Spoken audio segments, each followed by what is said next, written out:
Sanctity of life. Pope Francis addresses religious leaders in Kazakhstan. We have a report.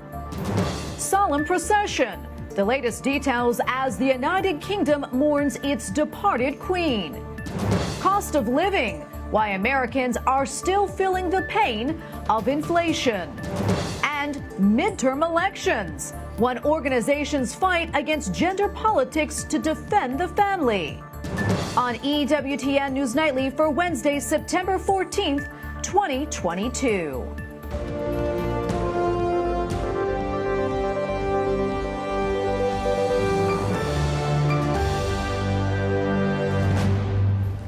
Mourners walk past the coffin of the late Queen Elizabeth II to pay their respects as the former monarch lies in state.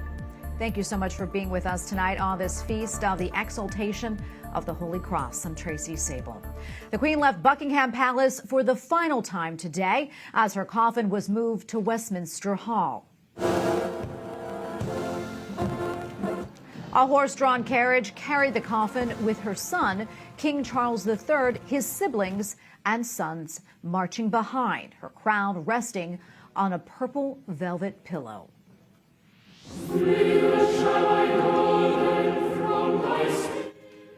Eight pallbearers carried the coffin into the historic hall and placed it on a raised platform. The Queen will lie in state until her funeral on Monday. Queen Elizabeth II passed away last Thursday at the age of 96. On the second day of his visit to Kazakhstan, Pope Francis participated in a meeting of religious leaders.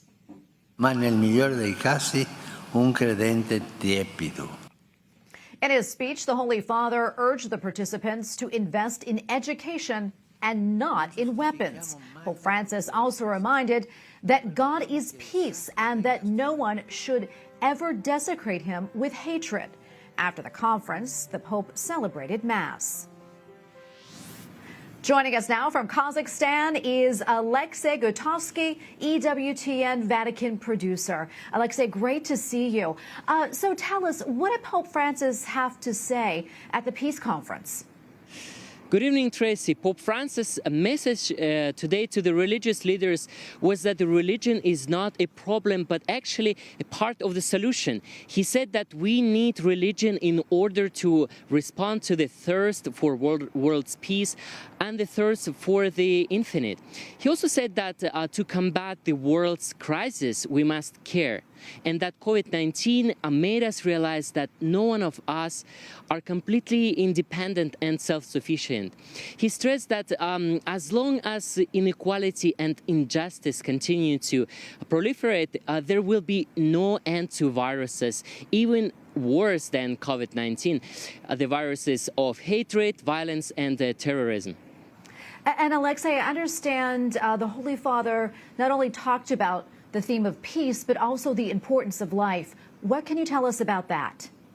Yes, Tracy, he said that God is peace and invited the leaders to never allow the sacred to be exploited by the profane and to be a prop for power, and nor power a prop for the sacred.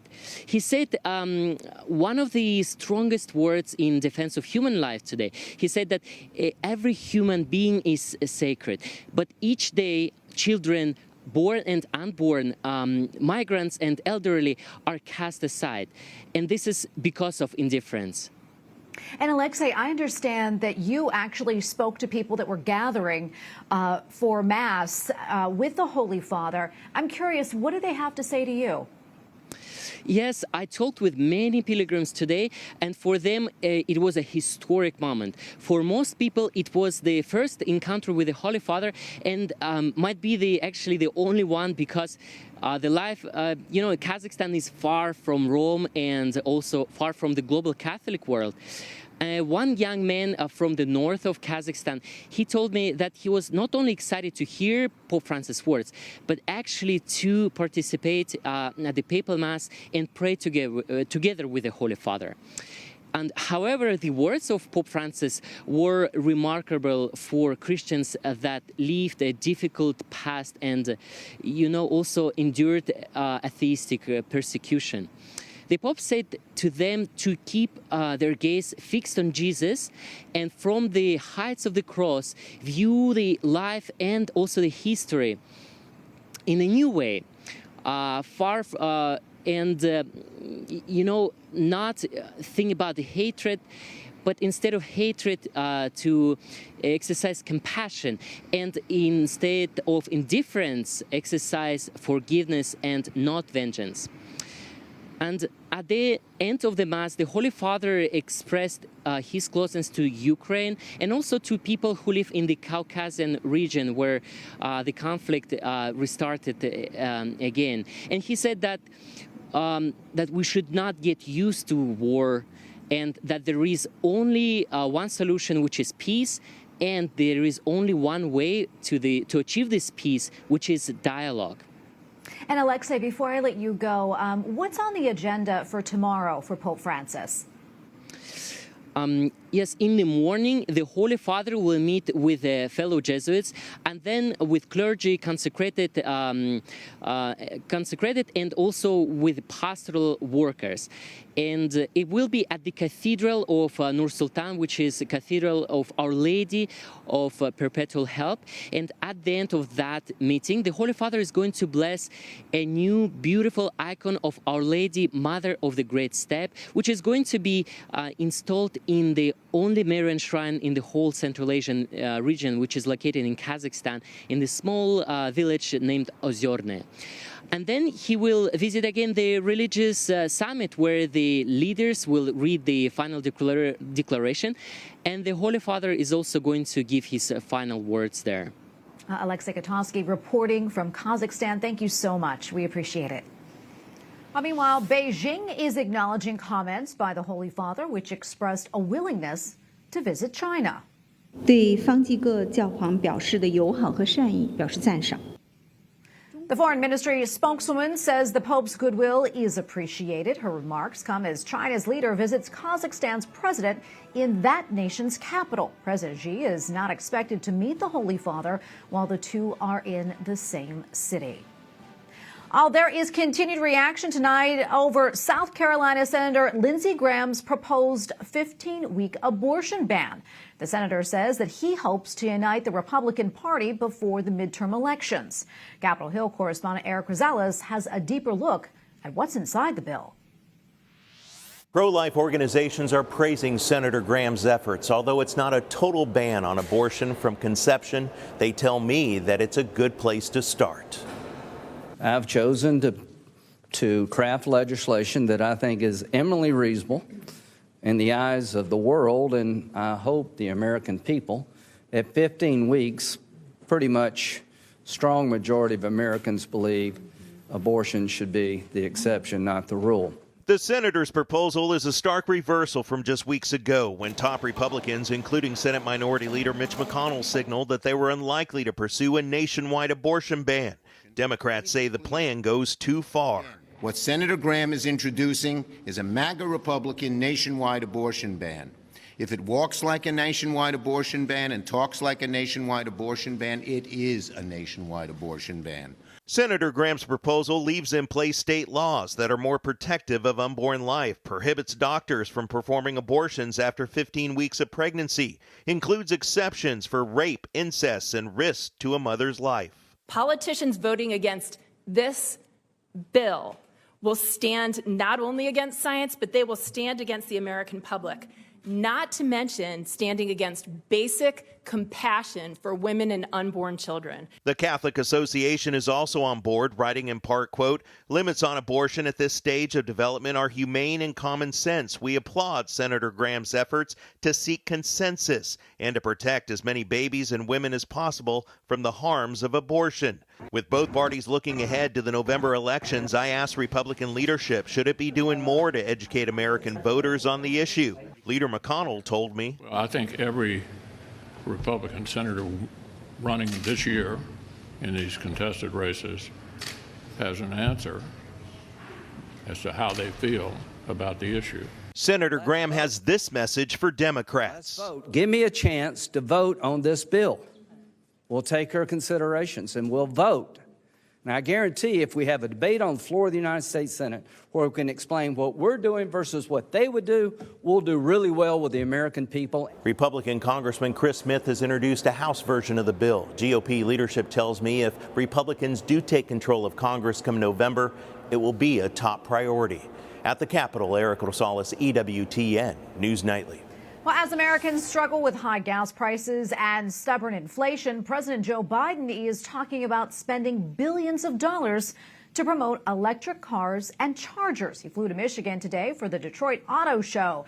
He told cheering union workers there that the Great American Road Trip is going to be fully electrified. White House correspondent Owen Jensen reports. Owen? Tracy, good evening to you. The Biden administration has been pushing hard for a green transition, going from fossil fuels to electric vehicles. Recently passed new laws are paying for it. This as Americans are paying over 13% more for groceries, the biggest annual jump in over 40 years. In Detroit, while touring the auto show, President Joe Biden announces approval of nearly $1 billion to build electric vehicle chargers across the country. I'm pleased to announce we're approving funding for the first 35 states, including Michigan, to build their own electric charging infrastructure throughout their state. The American Petroleum Institute tweeted this video. When it comes to where we get our energy, we're pretty united. We need more natural gas and oil produced here in America.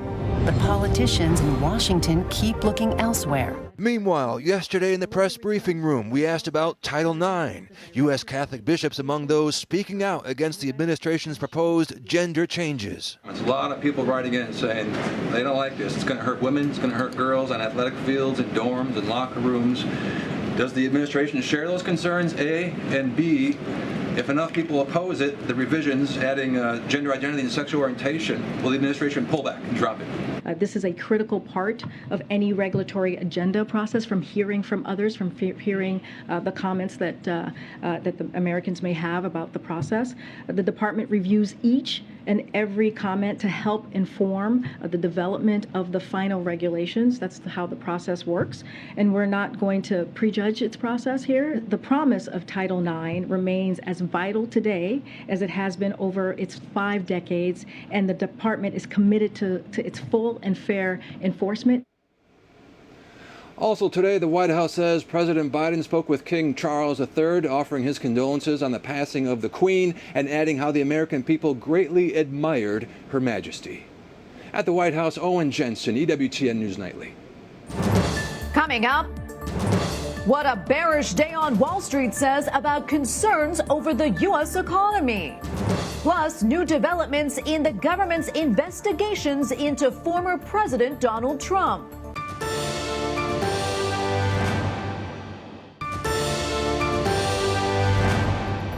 A slight rise this morning in the U.S. stock market after yesterday's wild sell-off that led to the worst close in more than 2 years. The Dow lost more than 1,200 points yesterday, the worst day since June 2020. The sell-off was prompted in part by news that inflation in August was more than 8 points higher than last year. We go now to Joel Griffith, research fellow at the Heritage Foundation. Joel, great to see you again. A lot to unpack today when it comes to the economy. But first, I want to start with some news that broke this afternoon regarding Amtrak and it canceling some of its routes in anticipation of a possible railroad union strike. What do you think the likelihood is of a strike, and what type of impact will that have on the economy and the supply chain? Well, with that Amtrak news, it appears that Amtrak is indeed positioning itself for that strike. They made some announcements that they're going to be scaling back some long distance routes, and that's only going to make matters worse. If you are trying to travel from New York to Boston or from New York down to DC, it's already can be a hassle. This is only going to make matters worse. But for the rest of the country, I think those impacts from the strike are actually going to be minimal. The big economic problems people are facing across most of the country are actually stemming from the trillions of dollars that were spent and printed and the 40-year high inflation levels that are really making it difficult for many families to just make ends meet. Yeah, I want to talk now, Joel, about Wall Street and what we have been seeing in the markets. Talk to us more about that. Well, yesterday we saw the Dow fall by about 1,100 points, the biggest one-day fall in over 2 years. And if you take a look at your retirement accounts, I think people are realizing it's not just a one-day market correction. A lot of stocks are down 20, 30, even 40% just this year. And this is really having an impact on people's futures. And this really underscores the problem that we have in this country over the past 2 years with the COVID shutdowns that should never have happened, and then Congress trying to make it seem as if we can get away with shutting down businesses and criminalizing people for being part of society. And then you had our central bank go ahead and make it possible for Congress to pretend the problem didn't exist by printing trillions of dollars. We are paying for that right now. Year over year, prices rose more than 8%, and that's on top of a more than 6 percentage point rise the year before. We're talking about inflation that is now approaching 20% since President Biden took office. And the Heritage Foundation estimates that the typical family now is seeing about $6,000 less per year in terms of real income as a result of the sky-high inflation. Yeah, John, yesterday there was a big celebration at the White House, but not too many Americans are actually celebrating at their own homes these days because of inflation. As you mentioned, showing no signs of coming down. Meantime, the White House is pointing to lower gas prices and that inflation is dropping at least a little bit from where it was over the summer. Your thoughts on all that? Well, two things. Number one, of course, I'm happy that gas prices have come down a bit over the last few months. Unfortunately, those prices are dropping not because we're producing more, but because we actually are in the midst of an economic slowdown. We are in a recession right now. The economy shrank during the first 6 months of this year. And when you have demand go down for a product, even if supply is constricted, you see lower prices. Unfortunately, longer term, the Biden administration is ensuring that we're going to be more like California and Germany, and they're paying a lot more for electricity and for gasoline than the rest of the country is. And that's because the Biden administration is shutting down pipelines. They're banning drilling on a lot of federal land, and they're making it very clear to oil and natural gas companies that over the next 10 to 20 years, the goal is to put them out of business. And second of all, energy prices are just a component of the overall basket of goods and services that we need. And it's for that reason that in spite of gas prices coming down over the last few months, we still saw prices overall rise. And the official numbers aren't even capturing the severity of the problem. For instance, the official numbers say rental costs increased 6% year over year. But that's because there's a big lag. If you talk to somebody who's looking to find a new apartment right now to lease, it's 30% more today than it was a year ago. And if you're looking to buy a house, your mortgage payment today on just a standard home is 60% more than just 12 months ago. Well, Joe, we have to leave it right there. Thank you so much, as always, for weighing in. We appreciate it. Thanks for having me tonight, Tracy. Well, a less redacted version of an affidavit used in a search warrant at former President Donald Trump's Mar-a-Lago estate has been unsealed. It reveals some of the files were reportedly connected to extremely sensitive government programs. Representatives for the former president complied with a subpoena on July 6th. Meantime, the CEO of MyPillow, Mike Lindell, says the FBI served him a grand jury subpoena for the contents of his phone. It is reportedly part of an investigation into a Colorado election security breach. Ukrainian President Volodymyr Zelensky met with soldiers today in a town that was recaptured from Russian forces last week. He thanked the military personnel and labeled them heroic people. The U.S. is setting up a fund to transfer $3.5 billion to Afghanistan. The White House says the U.S. and Switzerland are in the process of creating the fund from frozen Afghan money. It could eventually put billions of dollars in the country to support economic stability. Up next, a conservative organization fights for the family as midterm elections draw near. Plus, how the reign of the late Queen Elizabeth II influenced relations with the Catholic Church.